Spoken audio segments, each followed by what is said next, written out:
Good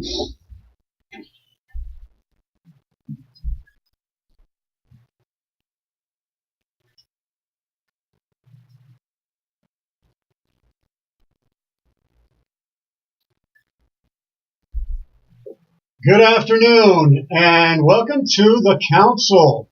I am your host, Charlie Pacello.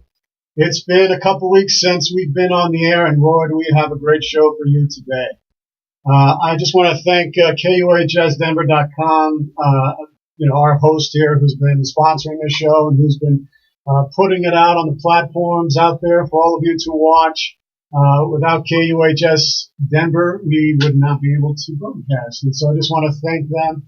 They are broadcasting right here in Colorado, Denver, Colorado. We're broadcasting all across this state, all across the western states, eastern states, all across the world. The best programs and the best shows you can find here on KUHSdenver.com.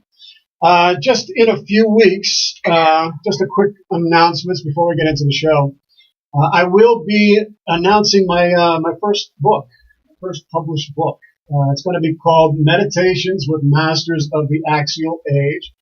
It's a book that I worked on and labored on for some time, and it's about really trying to help us get in touch with some of the wisdom of the ancients, of the great masters of these different epochs, of these different periods from our history, from about 900 BCE to about 200 BCE. It was this amazing, incredible period of spiritual and moral awakening. And all these different regions were coming to the same conclusions about treating others the way you want to be treated, and that there was something deeper within us that connected us to the divine and the universe around us. That we needed to go through our suffering in order to achieve a sense of enlightenment, of understanding, of connection with everybody else. And so I hope that you'll, when it comes out, that you'll be interested and want to purchase it. But keep it, on your calendar. I'll let you know when when it will be released. So, and I just got back from an international symposium of quantum consciousness in Las Vegas. It was an amazing group of people, all trying to come together to bring this 5D awareness, 5 dimensions, sense of unity, love, and consciousness. And being able to connect with people that are really moving people in a direction to help them to heal their wounds, to overcome their traumas, to overcome their personal battles, and to being able to realize the power that is within them, to realize that they have something inside of them that nobody else can give the world. And so to be surrounded by all these people and to be honored to sit on a distinguished panel of experts who were bright and brought a lot of light into the world. It was such an honor and privilege to be among them. And I've asked a few of them to join me on the show, and one of them is with me today. And we're going to talk about just how to reclaim your power. And part of that is, it's part of our birthright, part of our sense of that we have a birthright when we came into life, that we belong to life. We belong to a higher power. We belong to something. And a lot of times life knocks us down. Life is going to knock us down. It just is. It's not all sunshine, rainbows, lollipops, and unicorns. It's going to knock us down sometime. And I wish it wasn't that way, but it is. And it's when we get knocked down, it's during those times that we can learn, if we really want to, the lessons that can help us to become the better people we were meant to be. But oftentimes we become stuck. We get stuck in the pain of that. Or maybe it's happened to us so many times that, oh my gosh, how can I pick myself up again? How can I pull myself back, pull my bootstraps up and get moving forward again when this has happened so many times and I've tried and made so many efforts to move my life in a certain direction, and I keep running into obstacles. I keep running into the same kind of people. I keep attracting the same kind of people that end up, pushing me down rather than raising me up, that diminish and devalue and degrade who I am as a human being, and are not allowing me to flourish the way I want them to flourish. Why does this keep happening to me? And you get beat down so many times, you're just like, I don't know if I can do it anymore. I don't know if I can. And so, how do you learn? How do you learn to trust yourself? How do you learn after so many years of these kinds of challenges? How do you learn to be able to trust yourself again? And so, what you're seeking, in my opinion, is you're seeking the stamina and the strength in yourself to trust yourself. You're seeking your essential nature. And when these challenges come up, it's really calling you to turn inward, really calling you to actually go in and that you can start to be able to trust yourself, that you can keep your word with yourself. That when you say, you know what, I'm going to do this. I don't know how, but I'm going to do this. And you're going to find that stamina, that something in you is going to rise to that challenge. Because if you can't trust yourself, there's no other person you can trust. There's no other person you can trust. And a lot of times we place trust in other people, hoping that they will do what they say they're going to do, and very often they don't have the internal structures to be able to follow through with them. And so you're forced to look at things differently. You're forced to recognize that you can only trust yourself. Because if you don't, what you'll be forced to do is to say things that are be from your weakest rather than your strongest. And the weakness in you is going to cause you to lose respect for yourself. Because you're going to have to pull out your wounds then. You're going to have to pull out all these other things as your power. And then you're going to have to use those words, blame, and I'm entitled to certain things, or I deserve it, all that stuff. You start using those words, and that disempowers you. Those are the worst of words. That's not, esteeming yourself. So you're going to use blame. And that was that other person that has kept me down, or she did this, or she did that, and therefore my life is not the way I want it to be. And so it brings out the worst in you. And so one of my questions for you as an audience is, what does it take for you to be a person who simply does not betray? Not just yourself, just anybody. What does it take? And if you betray yourself, you will betray anybody. If you don't live up to your word, you will betray anybody. Character does matter. It really does. And we've struggled in the last, I think, for some time in the sense that it doesn't matter. I can do what I want to do, and, who cares about it? And, it doesn't hurt anybody. Yeah, it does. It really does. And most of all, it hurts you. A human being needs character. And a lot of the spiritual traditions talk about how to be able to cultivate that. In the Judeo-Christian tradition, you have the Ten Commandments. Don't lie, don't steal, don't cheat. Okay? Don't commit adultery. Don't kill.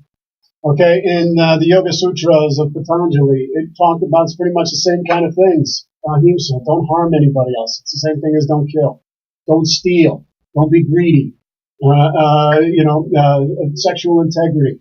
Brahmacharya. Don't commit adultery. Okay? These things were common. They're all part of ourselves. It's known. They just codified it in their different, religious paths. So character mattered. It really mattered. And just to throw it out, and think that you can do whatever you want to do, there's a price to pay. There's a price to pay for those choices. You need to know what you're made of. You need to know that every word that comes out of you is a power chip. Right? It has power behind it. And can you give your word and mean it? And mean it. We were out in the desert here in Las Vegas, and there's when you go out to the desert, it's often you're going out. You're not going out to Vegas to have a good time, but to this one particularly, it was about sojourns into the heart. We were going into the heart of people and understanding our nature and helping people. And it's really, when you're going on a sojourn into your heart, it's really about authenticity and power. Your authenticity, your power. And when you finally get it, when you finally have it for yourself, loving someone is effortless. Loving someone from that point, you don't play games with love then. The only time you play games with love is when you want to punish someone. That's the only time. And you punish them because You feel that you can't trust yourself. You don't trust yourself, you won't trust someone else. That's the cycle. And so you will make choices that will betray yourself because you can't trust yourself to do the right thing and to live in integrity, and because you're thinking other people are doing these things, and so I got to do this. And so you repeat this cycle. And when you don't trust yourself, you can't trust anybody. And so when you do trust yourself, the loving someone is effortless. You can love somebody. And then when somebody hurts you, you're going to understand that's okay. Or you're going to be coming from a place of being an empowered adult. And so that's the journey. That's the journey of the heart, is this journey to trust, a journey to a truth. Think about this. Whenever you put your hand on your heart, and you say, I want to speak from my heart, everybody suddenly goes, oh, because we're going to say something very truthful, something very honest. It's about truth. And how much do you want to thrive? How courageous do you want to be in your life? You know? And so that's kind of what we're looking at. Because if you don't mean what you say to yourself, if you don't mean what you say to yourself, you will not mean what you say to another human being. You won't. You cannot hold somebody accountable to the things that you want to hold them accountable to, that they treat you well, if you can't hold yourself accountable to the same thing. It can't be done. All right? You're just lying to yourself. And these little lies that you tell, this is how hearts get broken. Okay? I'm lying to my heart, and my heart doesn't trust me. These aren't small. And so you want people, here's the deal, you want people to be emotionally honest with you, but you don't have what it takes to return the compliment. So you've got to think that, integrity is not just about how others treat you, but how you treat them. If you think it's just about how others treat you and not about how you treat them, that's classic narcissism. That's narcissistic. So it's about, let's help to be able to start treating each other the way we want to be treated, but it's got to start with us first. But how do we regain that power? How do we climb back into that power that helps us to reclaim our birthright and reclaim the things that make us who we are? Well, my guest today is an amazing, amazing woman. And she's going to help us to be able to understand a little bit more about what it is our birthright is and how are we to overcome that thing that keeps us from activating that power within us to be able to transform our lives for the better. I want to introduce you to Dr. Marga Macias. She is the #1 best-selling author, speaker, medical intuitive, and expert advisor to doctors, CEOs, business owners, moms and dads with indomitable spirits. Dr. Marga has helped 150,000 patients and counting, and has saved the lives of more than 5,000 children and adults while working in hospitals, intensive care units, and clinics.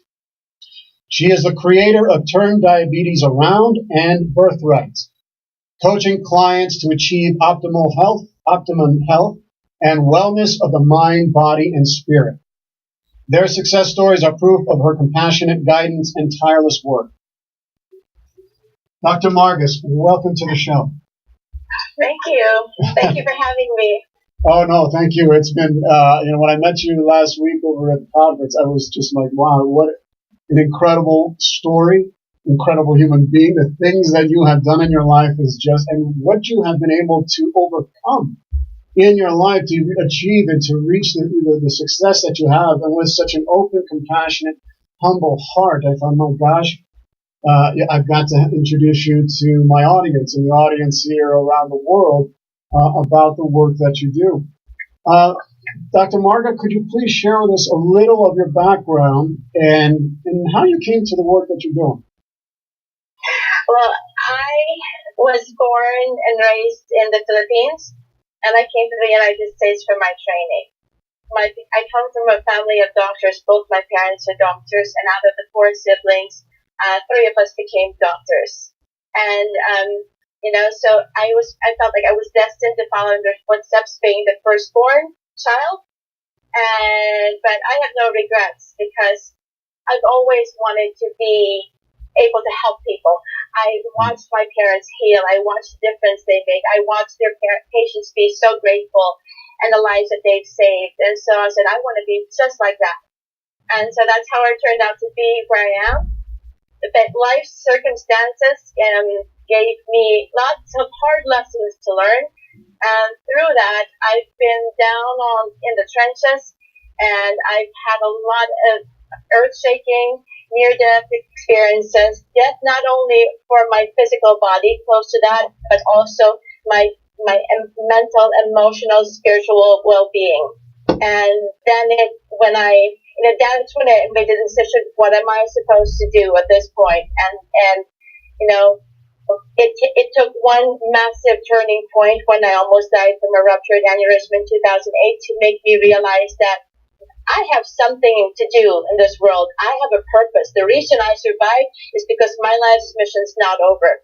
And so then, from being in an enclosed environment where you see patients every day in a clinic, I said, I want to reach out to the world.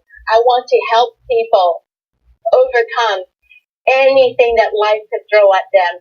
And that's when I decided to launch my programs, because then I could reach people anywhere in the world. That's amazing. And it's incredible. And I just want to, you had an aneurysm, right? You had a brain aneurysm? Yes. My God. What was that like to have an aneurysm?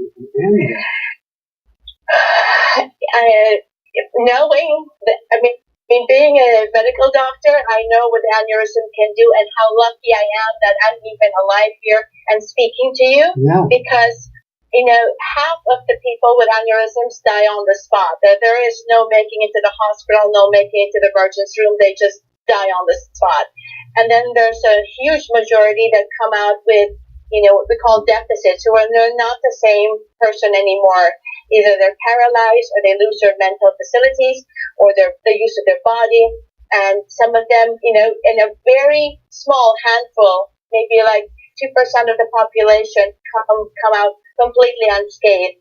And I was one of the lucky ones. And what makes it even more remarkable was I had two. The first one did not actually become full-blown, but when they opened my brain to remove the blood from the second one, the neurosurgeon and the anesthesiologist, they were shocked, because underneath the fresh layer of blood, there was a pool of old blood that had happened just a month ago. So all the more my neurosurgeon said, you are my walking miracle, because how you are still here, how it didn't take you out the first time, or even now, is just a plain miracle. There's no other way to explain that. So that's when I knew. I said, there's a reason why I survived this, and so I am so determined to make use of my second chance in life. Amazing. Oh my God, that is incredible. You are a walking miracle. You are the miracle frequency. You are. That is amazing. My goodness, we didn't go into as much detail about that when we were at the conference, because so many things were happening when we were going and all that. But my goodness gracious, wow, that's incredible. That's an inspirational story. My God, wow, you were meant to be a doctor. You were absolutely meant to be, because you care so much about the people. You experienced, what those crises are like. Your parents inspired you to be a doctor. As a doctor, what's one of the most important memories that you have? Was there anything that was most satisfying experience as a doctor? You've saved over 150 or helped over 150,000 patients. That's incredible. I can't even count how many of these experiences really made me realize that I am where I'm supposed to be. I'm doing what I was put on this earth to do. Because, from the simplest case to the most complex, to the saving people who almost died. The fact that when somebody comes up to me and says, you made a difference in my life. My life was changed for the better because of you. No matter how small or how large that effect was on them, that is a reminder for me that whatever I went through, all the hardships, all the sacrifices through med school and all that, it was all worth it. If I could make that difference in somebody's life, it's a whole lot better because of me, and that's what they tell me, then it's worth everything. It's priceless. It is. Well, and you work with children, yes? You work with pediatric children? Yes, yes. I imagine being around children as well and being able to see the resiliency and their courage. And, we have so much we can learn from our children in that, the fact that they have such a continuity for life. They have such a strong life force. Mm-hmm. And I think that, part of that understanding, is that, we all have that. I mean, it just kind of gets kicked out of us a little bit. It kind of gets beat out of us over the course of our lifetime. And how do we tap back into that, right? Absolutely. We just have to remember how we were when we were children, because the answer's there. We were born fearless. We were born resilient. We survived all the possible complications that could have happened during the moment of our conception, to the moment of birth. Mm-hmm. Because along the way, so many crazy things could have happened, and yet we survived. So that then and there was our very first success story when we were born. Because actually, 15 to 20% of women even miscarry before they even realize they're pregnant. We were created from when one of our father's sperms, overcame 50 to 50, 500 million others just to make us. And then our cells developed in such a way where we were created, whole, without deficits, without problems. And then we survived the birth process. We survived any illness that our mothers may have had. I mean, when you really learn science and the beauty of conception all the way to the birth of a baby and all the intricate miracles that have to happen for you to come out alive and well, it's just amazing. So I can't stress that enough, that your birth is the very first success story you ever had. Well, I love that. It's true. And, we forget those things because we get so caught up in our lives and working and meeting our challenges and things that we have to do, but we forget what miracles we are. And you point that out in your book, and we're going to talk about it here in just a second. That whole idea of, one male sperm had to compete with other 500 million, and then just that the possibility of the mother already aborting it was a 20%, I think a 20% chance, and then it's incredible. The odds of it being born and not having any complications is remarkable. And we take it for granted. Yeah. We think, it's an easy process. No, it's not. I've seen them all. I've seen the outcome. I've seen the negative outcomes, and so I know that every birth is a miracle. That's for sure. Mm-hmm. Well, it is, and when we talked at the the International Symposium of Quantum Consciousness and Healing Conference, that was where we were at in Las Vegas last weekend. We talked a little bit about this on our panel discussion, and you brought that to light, and we were talking also, we shared the stage with a lot of incredible, amazing experts, many of whom are going to come on the show later in the next few months. And my intention was to be able to kind of push this energy forward that we had created out there. And we spoke on that panel, we spoke a little bit about transcendence and what transcendence was all about and how do we transcend our limitations. And what does that mean to us? And for me, I think it meant that first that we needed to connect to something deeper within us. And how we do that is we connect to three things. We connect to faith, we connect to trust, and we connect to hope. The faith, if you don't have faith in yourself, in your path, in God, or in something, and you put it outside of yourself, you're not going to be able to, that'll throw you off. That won't be able, you've got to believe in yourself. You've got to find some way to have faith and trust in yourself that you're going to be able to make it and be able to get through it. You got to do that by not lying to yourself. You got to do that by being in integrity. You got to do that by self-respect. You've got to do that by no longer blaming other people for the choices and decisions and actions that you make in your life. You've got to be totally responsible and accountable to yourself. And then you've got to trust. You got to be able to trust yourself, and that's a choice by choice, moment by moment type thing. And then hope. Hope is like one of the biggest graces that you can have. Hope can help us to endure the unendurable, to get through those things. And by connecting to those things, we can help to transcend whatever limitations that we may have. I think that was kind of like my answer in one of the panels. Yes. I think it was that one. That was it. Marga, could you share with the audience what your idea of what does transcend mean to you? Well, I agree with your definition and your viewpoint on transcend. And yeah, that is right. And for me, transcend is for me like a rebirth, like reawakening, where you recognize who you are and recognize the things that how life has changed you or what you have become, and then come to awareness of yourself, make a reevaluation of how you are, and is there room for growth? Is there room for improvement? Is there room to give more? Is there room for more love, for compassion?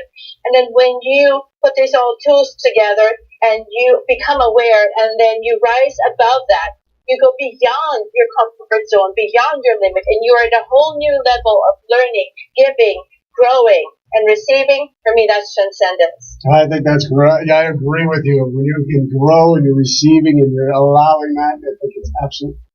And, sometimes people are not able to understand how can they tap into that. They want to. They have this impulse inside, this thing that wants to come out and be born and have that sense of rebirth, but they don't know how to do it, and they feel stuck. And so there's this part, this part of you that wants to emerge, but how do you do that? Well, one of the things you can do is buy Dr. Marga Macias' book.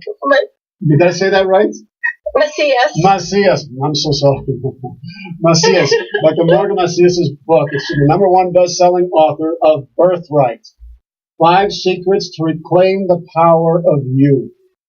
And I've read it. I read it all last night. I couldn't put it down. It was outstanding. And I was caught, the first line in your book grabbed me, because what you were talking about was like, really? The first line in the introduction is, you are born to greatness. And I thought about it and I was like, really? That's a huge statement. That's an enormous statement. Why do you believe, Marga, that this is true, that we are all born to greatness? I mean, just like what I explained earlier, the fact that we survived the miracle of birth, and that we were put on this earth for a reason, Everyone has a purpose in life. I don't care how young you are, how small you are, how fragile, how strong, but everybody on this earth has a purpose. And when we embrace the power of ourselves, when we embrace the person that we were put on this earth to be, and we set our minds to it, there's absolutely nothing we can't achieve. We hear stories, and I've been witness to people with the most devastating events, that anything that could typically crush anyone's soul, and yet they emerge. And not only that, but they thrive. They flourish. They make use of what the lessons of life has taught them, not with bitterness, not with shame, not with guilt, not with remorse, not with putting themselves down, but they rise above that. And they make a huge difference in the world. They go on to be inspirations to other people. So everybody has that in them. Everyone. Mm-hmm. But, life just happens. And some of us are knocked down so hard or so often, like you say, that we forget how great we are. But trust me, believe me, you are, I am, we all are born to greatness. And we're living it. Well, and it's, and I think you hit on it right there. It's like we have a choice whenever we experience any kind of a challenge, a suffering, a painful experience, a trauma in our lives, abuse in our lives, anything that keeps us, that breaks us down. That we do have an option at those points to be able to choose the guilt, the rage, the anger, the resentment, the shame. To be trapped in those things, or we can choose to be able to rise up. And it is the harder path. The easier path is to do the other. It's a lot easier to just stay and to stay wounded, and to use our wounds as weapons. And many people do. They use their wounds as weapons and as an identity, and they stay stuck there. It's not that you don't mourn it. It's not that you don't mourn the losses or the grief or all those things that happen. But at some point, you have to decide, I can no longer allow this wound to have control over me. I can no longer allow this to control and impede and block the quality of my life. This event, this person, this situation has got taken too much occupancy. I need to find a way and a healthy way to get out of it. And reading this book and looking for Dr. Marga is one of the ways that you'll be able to do that. Quickly, just want to make a quick radio announcement, station announcement. You are listening to this amazing interview with Dr. Marga Macias. Yes? Macias. I think I'm saying it at the top. Macias, Dr. Marga Macias here on KUHSdenver.com. That's KUHSdenver.com. We are broadcasting live here in Denver, Colorado, broadcasting all across the nation, all across the world. We're being listened to by over 40 countries, at least, and it is just an honor and a privilege to be your host, and for all of you who are tuning in around the world. Thank you. How can people, imagine they're probably thinking, my gosh, yeah, sure, I'm born to greatness. Yeah, okay, how's that? I'm struggling so much. Why am I struggling so much if I'm born to this greatness? Why don't things work out the way I want them to? Why do I keep running into this failure? Why do I keep running into the same problems? Marga, what would you say to these people, and how can you help them? Well, the reason why they're in this little whirlpool and not able to rise above it is because they have unknowingly or knowingly have allowed the biggest enemy live inside them. And that big enemy, which is what I discussed thoroughly in my book, is apathy. Mm-hmm. So, because we have the ability to change if we want to, but when we let all the life's hardships bring us down and choose to stay down, when we become apathetic, when we become numb and indifferent and impassive and emotionless, when we lose hope and we just lose the drive to do anything and we sink into apathy, that's the number one thing that will kill us from achieving our dreams, from rising above where we are. It is menacing. It's invisible, like you said. It's menacing. I've had to deal with apathy, I think, so many times where I've had to struggle with it. And when you brought that to light, I actually had to put the book down. And it struck me so much, I had to walk around a little bit, and I could feel it welling up inside of me. Thinking about all the times, like, oh my gosh,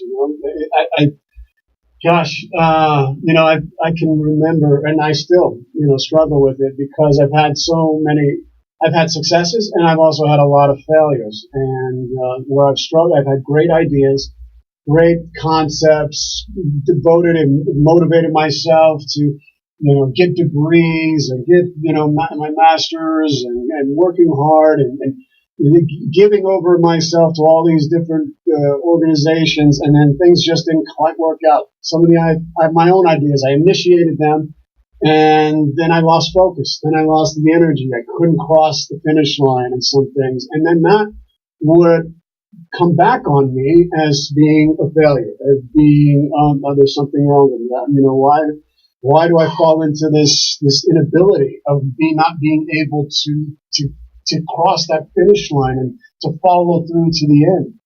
And like, for example, this book that I wrote, right? I wrote this like 4 years ago. It was just this book that I wrote it. I was going to get it all done, and all of a sudden I short circuited, and I couldn't, and it's finally now. I just ran out of gas. I ran out of hope, and it's now I'm finally actually getting ready to move forward with it. So, how can you help our listeners who are struggling with this procrastination and fatigue with motivating their dreams? Could you identify for them just a little bit the different types of apathy that most people might not be aware of, that they may be dealing with? Yes, and I don't want you to, people should not be hard on themselves for having moments of becoming apathetic. We all go through it. I've been through it 100 times, if not even more, just like everybody else who I'm speaking to. We've all been there, but it's how do you rise above it? What do you do?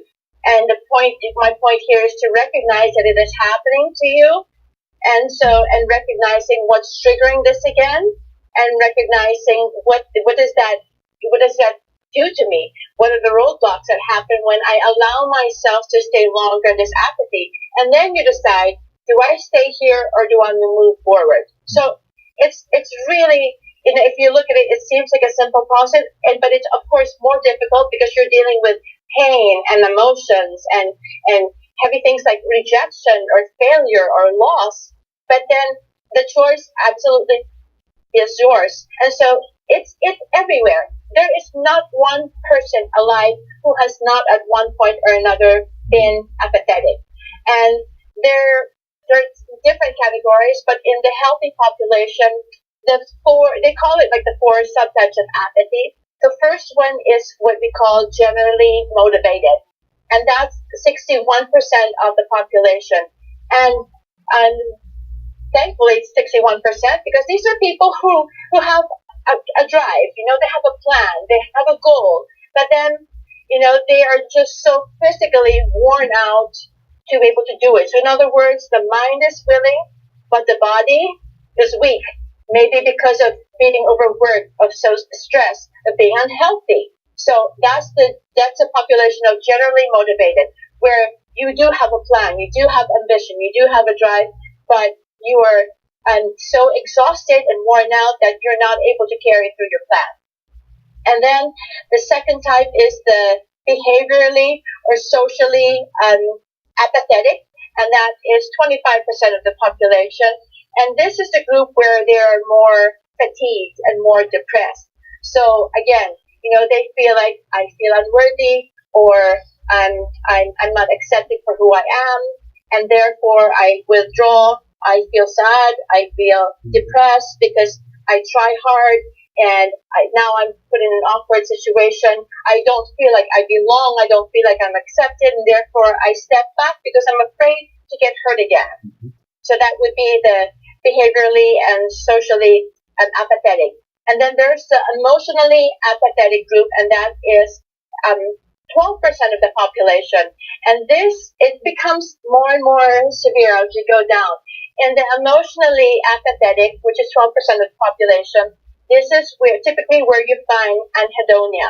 And anhedonia is defined as the inability to find joy or happiness in something that used to make you happy. And so it could be anything in life. For instance, your hobbies, your pleasures, your skills. Like if you want to play the piano, if you love singing, if you love playing the piano, if you love entertaining, if you love that, but then by being emotionally wounded, it strips you of what used to bring you joy. And then finally, and thankfully, only 2% of the population, this is the generally apathetic. These are the people who have just completely given up. There's no hope. They merely exist. Boy, is it possible to be in all of them?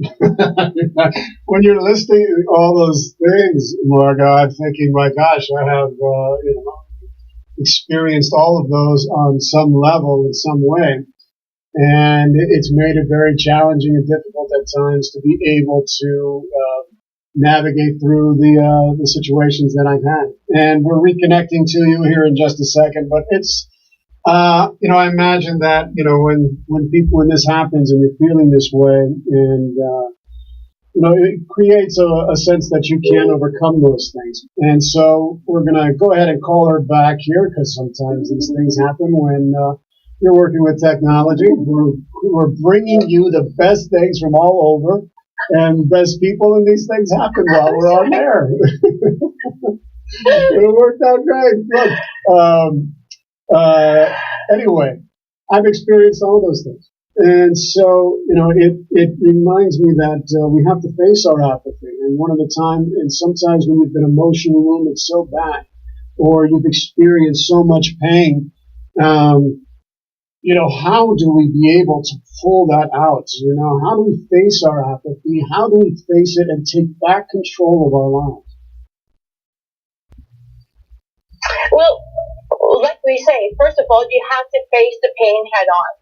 You cannot pretend that it didn't happen, or you cannot acknowledge that it hurt you in some way. You can't say, no, no, no, I don't want to talk about it. Let's not go there. I don't want to feel bad all over again.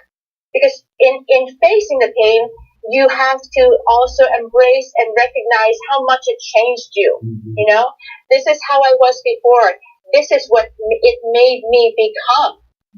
Now, do I want to stay this broken person, or do I want to rise above that and become the person who I was before life hurt me so much?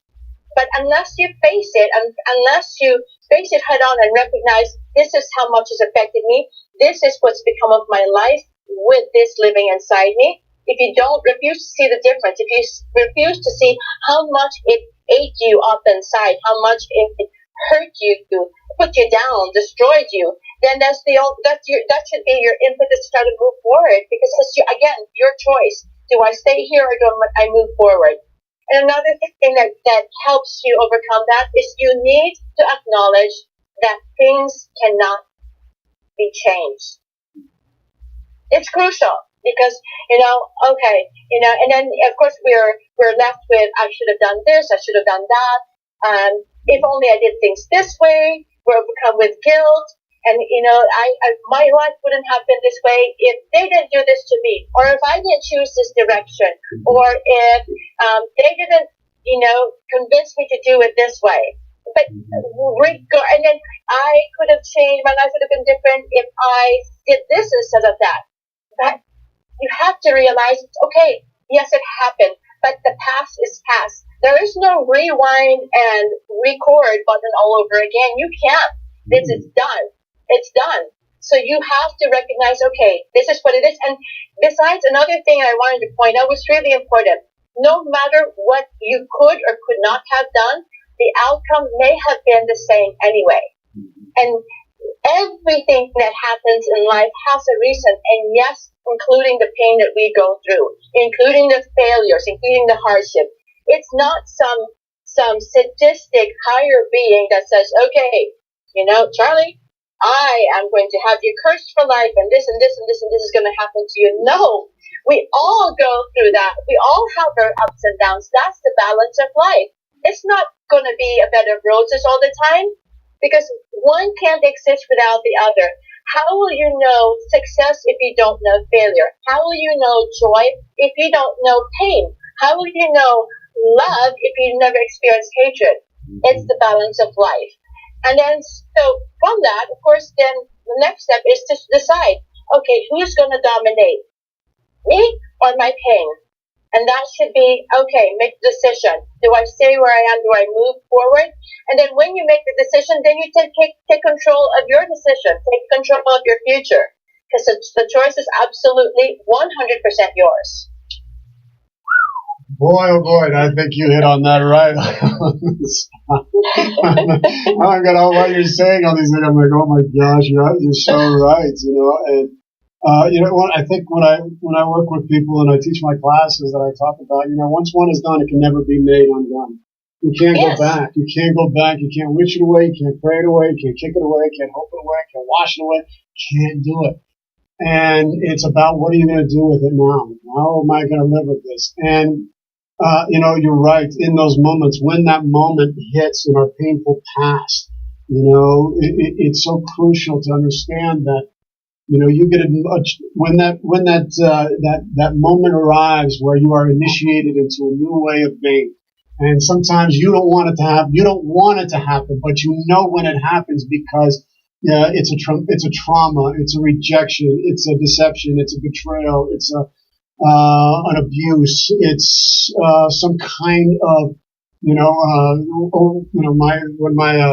years ago I experienced a extraordinary traumatic event when my ex-fiancée at the time left me. I opened the door and all this stuff was gone, and it was extraordinarily painful because I didn't see it coming. I didn't know it was happening. So it was an initiation that I did not want to go through. I didn't want to, but it was there. And it happened, and it broke me open in that pain, and what it awoke in me was the capacity, and I don't know if but the capacity to harm another human being.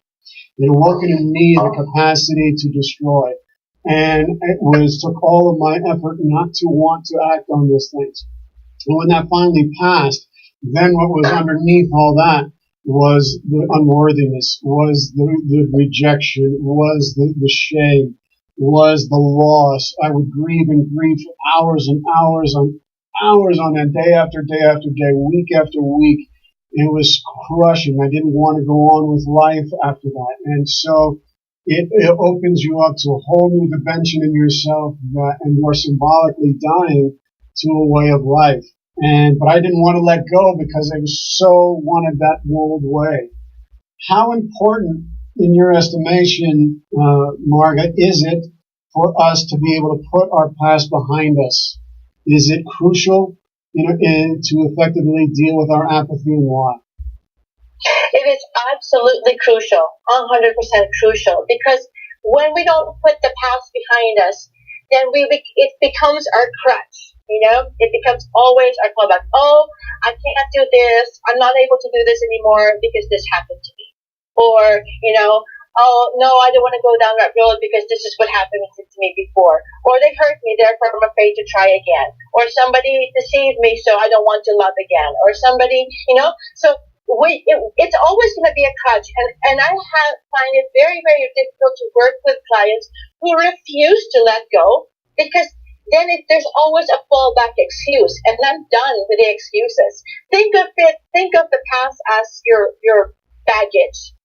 You carry that on with you, and let's say, okay, Charlie, I'm going to take you from this road to where you want to go further up ahead. But you say, okay, I'm going with you.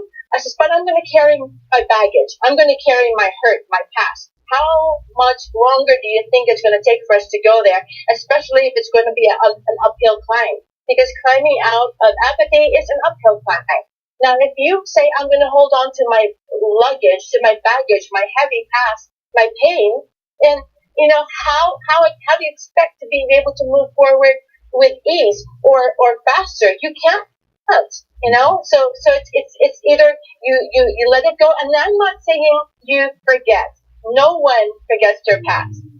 I can ask you, what did you have for breakfast yesterday? You might scratch your head. But if I say, what happened in this event when this happened to you, when your ex-fiancé left you, and like a movie, you can recite that to me, See? Totally. So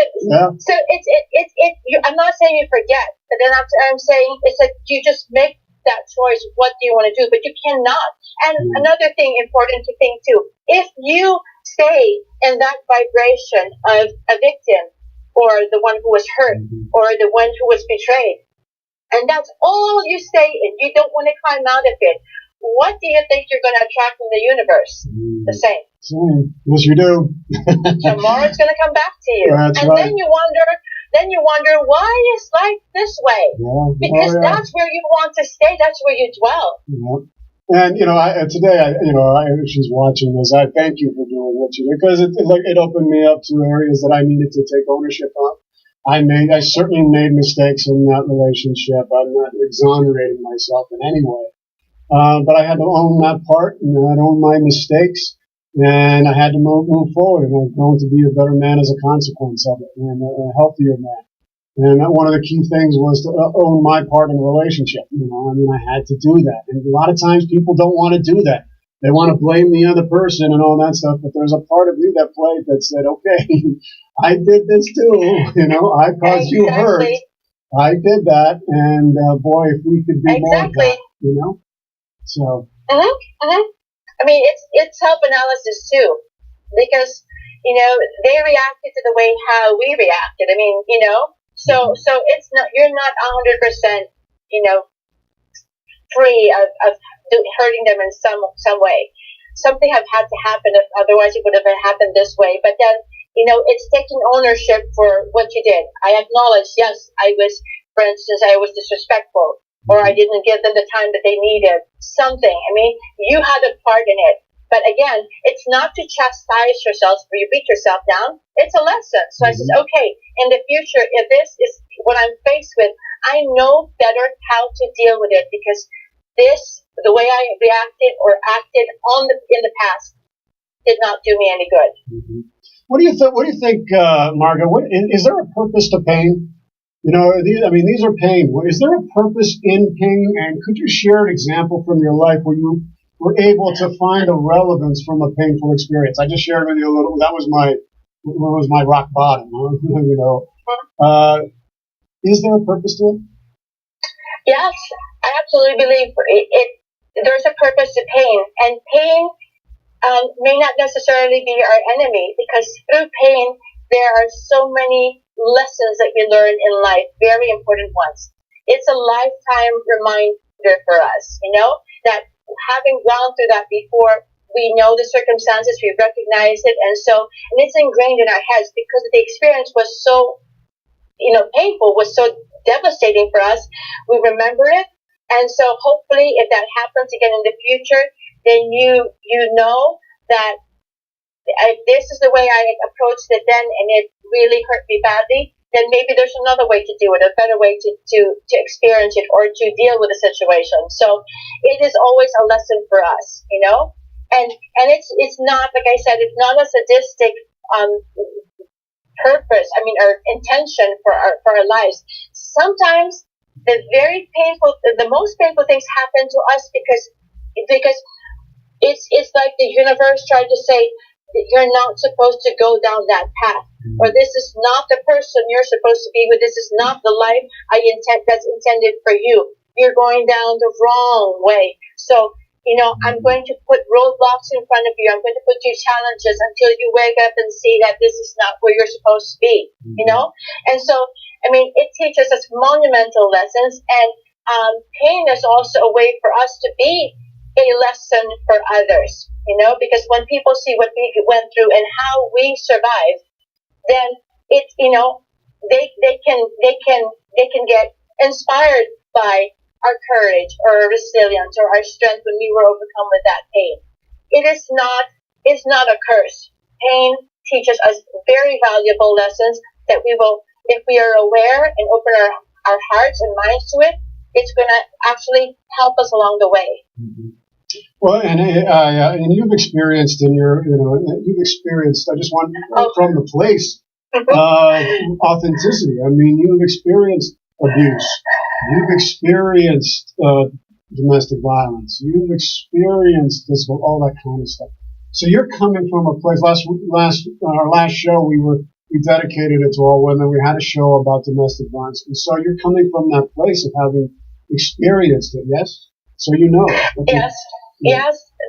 The pain of that, the pain of the physical body, almost dying, the pain of rejection from future loves, the pain of failure, of not being able, of feeling like I hadn't done enough, or that what my plan was, my goal was, it wasn't met. So there's so many pains and different levels, and also the pain of feeling unappreciated and disrespected in my former job. So, then that's when 2008, I forgot to answer your question, but that's when it all came crashing.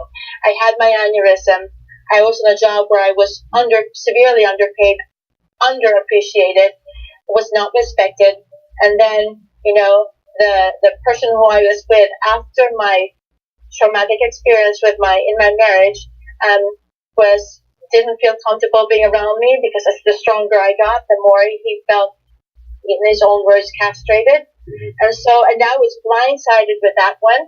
Then I lost my father to cancer, all in one. So it was like everything crumbling down. I was struggling financially. I was a single mom with 2 young kids, overworked, overwhelmed, and with I felt like I was getting hit from all sides. So yes, I know pain, but then in that moment, again, because I for a brief moment, it said, what if I'm not here to deal with this? But then, I said, I put myself in the place of my children. I said, I cannot imagine them going through life without me. I've got to be stronger than this. Because sometimes when we are so badly wounded, once in a while it crosses our mind, not that there's an intention, but when we're so severely depressed, that can happen. But then, so when you hit rock bottom, that's when that moment of hopefully clarity happens. You say, okay, I sink, or I swim. I do or I die. And that is a turning point. I totally agree. I mean, that's you do. And, I think for me, one of the things that was absolutely essential was before that rock bottom moment, I had kind of become an agnostic. I wasn't believing in it. I turned my back on that. I got on my hands and knees and prayed, and I realized I was in a lot of trouble at that time. And it was like I knew I needed a larger, some bigger help to make me through that time. But it is, you're going to sink or swim at that point. We are, just a quick radio station announcement. We are broadcasting this amazing interview with Dr. Marga Macias. Macias, oh my gosh, it's Italian. Macias, I'm so sorry. Dr. Marga Macias, who has written this book, Birthright, which is outstanding, as 5 secrets to reclaim the power of you. And we are broadcasting here on KUHSdenver.com, broadcasting all across Colorado, the nation, and the world. Marga, we only have a few more minutes, and I want to kind of get into how do we start to claim our birthrights? What are the steps that we need to overcome? And I know you've listed some of them, but what are a couple steps that you can share with the audience that can help them to start to overcome their apathy, to overcome these trials that they have and the roadblocks that they might have to overcome? Okay, well, my tips would be, first, be honest with yourself. Okay, stop trying to live the life that other people want you to live. Stop being the person that others expect you to be. Because if you're not honest with yourself, the most unhappy one at the end will be you. Okay, so you've got to, don't be afraid to be honest. Don't be afraid to speak your mind or your truth. Own your worth. You are not, yes, you were broken, but remember, you were born to greatness. If you have it inside you, think of it just that it's dormant, that he had fallen asleep. Wake it up, because you have that power inside you. Don't be afraid to create off-beaten paths. Not every path to success is streamlined or cookie cutter pattern. The road to success can be very curvy or long. And think of it, sometimes it might be like the fastest way, but you don't enjoy the scenery. But if you take the longer way, you might enjoy life a little bit more. And there's 100 ways to get to a place, just like in the GPS. Find your own way where there's a balance of yourself, where you're happy, you're not feeling so overwhelmed. And then sink or swim tenacity. You fight like you're going to die, like you fight, you swim, you go, like your life depends on it, because it actually does. And then my fifth and final tip would be, prime yourself for success. So I look at it as the 4 wheels of the car: physical, mental, emotional, spiritual. All have to be aligned, all have to be well primed and inflated, because if one is flat or if one is off, you're not going to get your journey faster. So physical, take care of your body. Emotional, your how you deal with setbacks in life. Your mental, don't own your worth, own your power, know who you are, and don't be afraid to live that. And of course, spiritual, which also goes with the feeling of gratitude, because nothing happens without reason. There's everything that happens is for a purpose in your life. And if you learn to embrace all that and prime yourself, where your physical, mental, emotional, spiritual body are one, then your direction towards your path will be clearer, stronger, and you'll get there faster. I think that's so brilliant. I think that's absolutely brilliant. And I like also how you pointed out there's no straight path to success. It's kind of curvy. It goes in one direction, and then you have a little detour, and you have a little detour that comes around, and so all these things that happen. But it's just about embracing the totality of it all. And I think that one of the things when I teach in this right now, I think is so important for us at this time period, is that the order of the day is to take full command of our soul. That we need to fully embrace who we are and stop pretending to be who we're not, and embrace that and speak the truth of who we are and what we want and who we want to be, and having that kind of clarity. And I think those tools, those keys that you've given everybody are so how can they get in touch with you? How can people reach out to you? Well, first, my book is on Amazon. So both my books are on Amazon, That and Turn Diabetes Around. Everything I kept simple. Marga Macias, MD on Facebook and on Instagram. My website is margamaciasmd.com. So it's pretty straightforward, and what I want you to understand is you're not alone, so I know life has hurt you, badly for most of us, but realize that you are not alone in this journey. There are people like us who are there, willing to help you, who've been down in the trenches like you, who understand pain. And I also understand the human body, the diseases and and how it affects us. That makes me different from others because I know science, I know the human body, I know how it can also hurt you.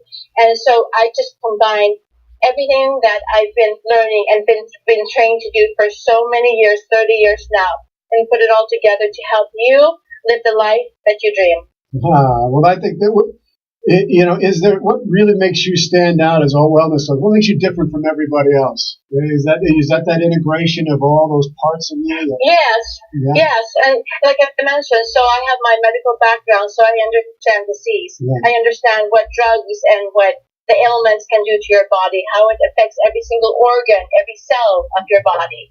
And then I know how when you experience that, or with or without that, you may have a perfectly strong body, but your mind is weak, or your spirits and has been lost, or that and mentally you've lost it. Emotionally, you're not the strongest. So I marry the science and everything I've gone through my life, and also all of my experiences working with the best of the best mentors who have trained me to become who I am right now. And I'm constantly learning, I'm constantly growing. My journey for growth and learning will never stop because not only will it help myself, but it'll help the ones I'm trying to help. Marga, I'm so glad you joined me on this show today. Thank you so much. Your website, just for everybody, is Marga Macias. Marga Macias. I got it. MargaMaciasMD.com. That's MargaMaciasMD.com. And her book, Birthright for the 5 Secrets to Reclaim the Power of You, is on that website, along with another book, best-selling book called Turn Diabetes Around. So please visit her website, MargaMaciasMD.com.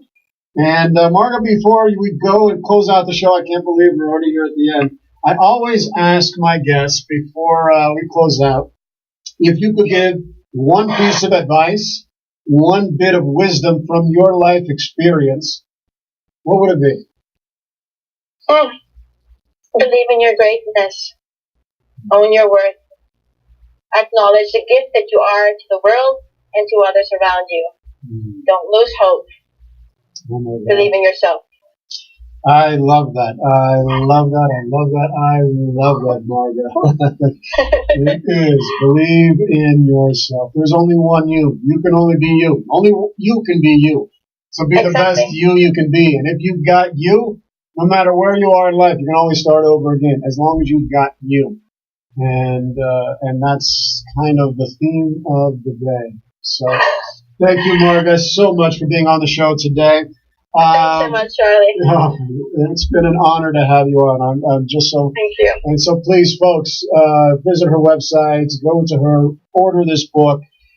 It's really, really fantastic, and just you can't miss out with if you're working with Marga. That's for sure. All right, folks, thank you so much for tuning into the Council today. We will be back in a couple of weeks with another great guest. We've got coming up in the next month and a half, we've got Gina Caputo. We've got Lisa Thomas, who's energy, goes back to epigenetics energy work. Gina Caputo is a yoga, founder of the Colorado School of Yoga. And we've got so many other guests that are coming on. We're talking about to bring spirituality into our relationships and how that looks. You want to tune into the Council. Thank you, folks. May you all be well. May you all be free of suffering. May you all be whole. The Council is adjourned. Thank you so much, folks. God bless.